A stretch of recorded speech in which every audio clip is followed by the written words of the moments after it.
Ketenangan bukan bawaan lahir. Ia hasil dari latihan panjang.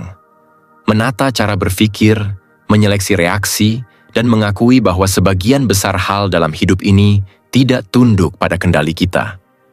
Anehnya, semakin keras manusia berusaha mengatur dunia, semakin sering mereka kehilangan diri sendiri. Padahal, orang yang benar-benar kuat bukan yang mampu mengendalikan segalanya, melainkan yang mampu tetap utuh ketika hal-hal di luar dirinya berantakan. Di zaman di mana semua orang ingin didengar, yang paling langka justru mereka yang mampu diam dengan sadar. Bukan karena tak punya pendapat, tapi karena tahu kapan berbicara dan kapan membiarkan dunia lewat tanpa bereaksi. Ketenangan bukan kelemahan, itu strategi. Saat orang lain terbakar oleh opini, yang tenang justru mengamati, menilai, dan memutuskan dengan kepala dingin. Faktanya, otak manusia punya dua sistem kerja, impulsif dan reflektif. Sebagian besar orang hidup dari yang pertama, bereaksi cepat, menyesal belakangan. Tapi mereka yang melatih refleksi, perlahan membangun jarak antara stimulus dan respons. Di jarak itulah kebebasan sejati tinggal. Hidup tidak menuntut kita menjadi kebal, hanya bijak dalam menafsirkan rasa. Kadang penghinaan hanyalah ujian kecil. Apakah kita benar-benar tenang, atau hanya berpura-pura tenang sampai ego kita tersentuh? Kita akan bahas bagaimana memahami amarah tanpa diperbudak olehnya. Bagaimana membedakan antara mengendalikan diri dan menyerah pada kenyataan. Dan bagaimana membangun ketenangan yang bukan pura-pura sabar, tapi kekuatan yang tak tergoyahkan. Pastikan kamu menonton sampai akhir agar tidak kehilangan makna penting dari pembahasan ini. Dan jangan lupa untuk berlangganan agar kita bisa terus berbagi perspektif yang menginspirasi satu sama lain. Mari kita mulai.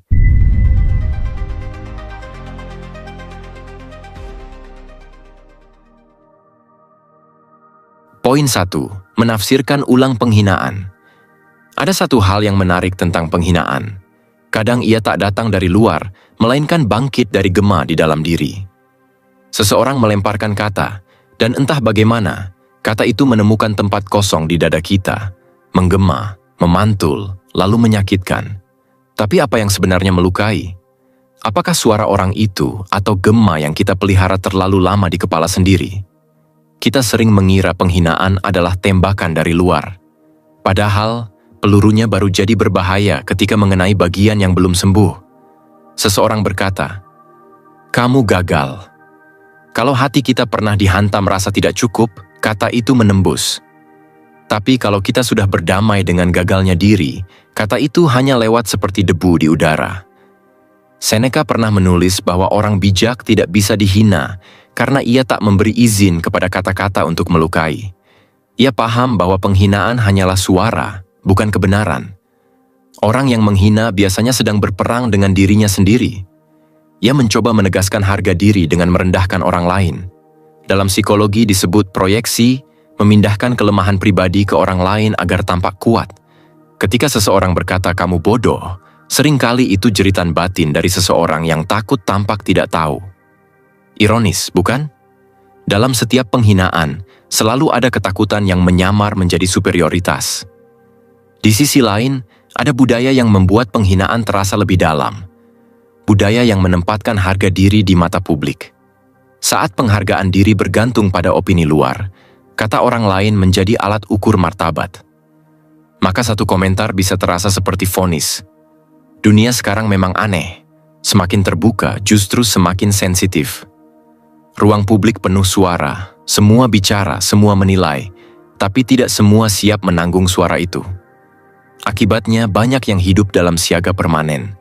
Setiap kata bisa jadi serangan, setiap opini bisa mengguncang.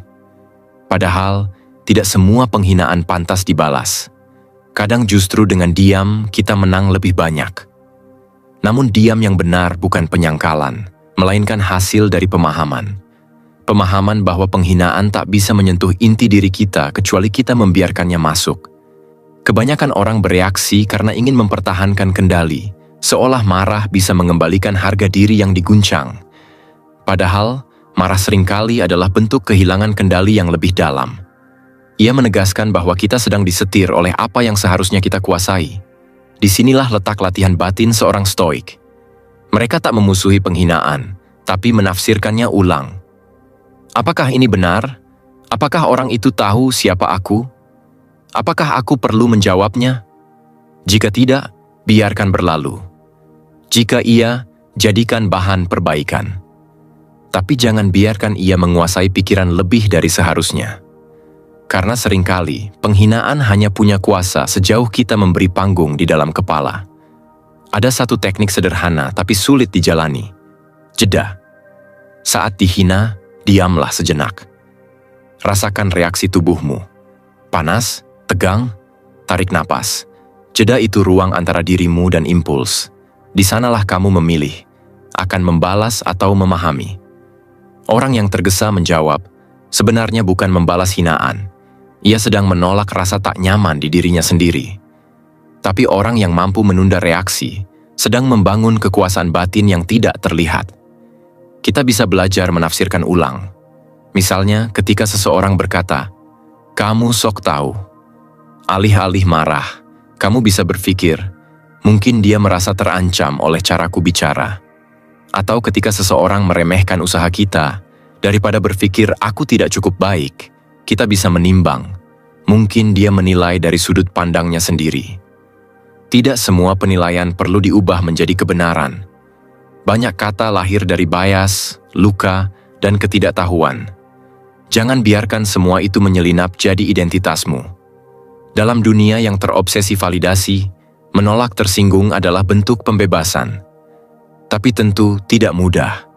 Ada yang akan berkata, "Tapi kalau kita diam, bukankah itu berarti kita lemah?" Tidak juga. Diam bisa jadi tanda kekuatan yang matang. Orang yang benar-benar kuat tak perlu berteriak untuk membuktikan dirinya. Ia tahu siapa dirinya, bahkan ketika dunia salah paham. Namun ada juga sisi lain. Jangan pura-pura tidak peduli. Kadang orang bilang, "Aku nggak peduli," padahal hatinya hancur. Itu bukan ketenangan, itu pelarian. Ada perbedaan antara tidak terpengaruh karena sadar dan tidak peduli karena takut merasa sakit. Orang yang benar-benar tenang tidak menolak rasa sakit. Ia hanya tidak dikuasai olehnya. Ia bisa mengakui, "Itu menyakitkan, tapi aku memilih tidak bereaksi." Inilah bentuk tertinggi dari pengendalian diri. Mengakui tanpa terperangkap. Dan jika kamu mau melihat dari sudut lain, penghinaan bisa jadi cermin. Ada kalanya kata kasar mengandung sedikit kebenaran yang belum kita sadari. Misalnya, jika seseorang menuduhmu sombong, mungkin bukan karena kamu benar-benar sombong, tapi karena kamu lupa menyisakan ruang empati. Menyadari itu tidak membuatmu kalah, justru membuatmu tumbuh. Karena setiap kata, meski buruk, bisa jadi pelajaran. Sebuah penelitian psikologis menunjukkan bahwa otak manusia lebih cepat bereaksi terhadap kata negatif dibanding positif. Itulah sebabnya satu penghinaan bisa menghapus 10 pujian. Tapi bukankah di situ tantangannya? Untuk tidak hidup di bawah kuasa bias negatif otak sendiri. Setiap kali kamu memilih tenang, kamu sedang melatih sistem sarafmu untuk tidak tunduk pada alarm ego. Lama-lama, otakmu belajar bahwa tidak semua ancaman layak direspons. Kita sering lupa, penghinaan hanyalah informasi sosial, bukan kebenaran eksistensial. Nilai dirimu tidak berubah hanya karena seseorang gagal melihatnya. Jika mereka tidak menghargaimu, itu tidak berarti kamu kehilangan nilai. Mungkin mereka hanya belum cukup dalam untuk mengerti. Tidak semua orang punya kedalaman yang sama. Maka, mengharapkan pengertian dari semua orang hanya akan membuatmu letih. Dalam kehidupan sehari-hari, cobalah praktikkan ini. Saat seseorang berkata, "Sinis padamu di kantor," jangan buru-buru membela diri. Lihat dulu, apakah mereka sedang stres, iri, atau mencari perhatian? Jika iya, maka bukan kamu yang jadi masalah. Jika seseorang mengomentari penampilanmu di media sosial, ingat, mereka menilai dari layar kecil, bukan dari hidupmu yang utuh. Jangan biarkan mereka menyentuh ruang batin yang bahkan mereka tidak tahu letaknya. Menjadi tenang bukan berarti menjadi pasif. Itu berarti kamu memilih medan pertempuranmu. Kamu tak bisa mencegah orang berbicara, tapi kamu bisa memilih mana yang layak didengar. Orang Stoik tidak berusaha mengubah dunia luar dulu, mereka menata dunia dalamnya. Karena dari sanalah kekuatan sejati lahir. Ketenangan bukan hasil dari dunia yang berhenti mengganggu, melainkan kemampuan untuk tidak lagi mudah terganggu. Dan mungkin, rahasia paling dalam dari semua ini adalah penghinaan hanya bisa menyakiti sejauh kamu mengidentifikasi diri dengan bayangan yang mereka lemparkan. Begitu kamu tahu siapa dirimu, kata-kata mereka hanya akan lewat seperti angin di permukaan air, membuat riak sebentar, lalu hilang.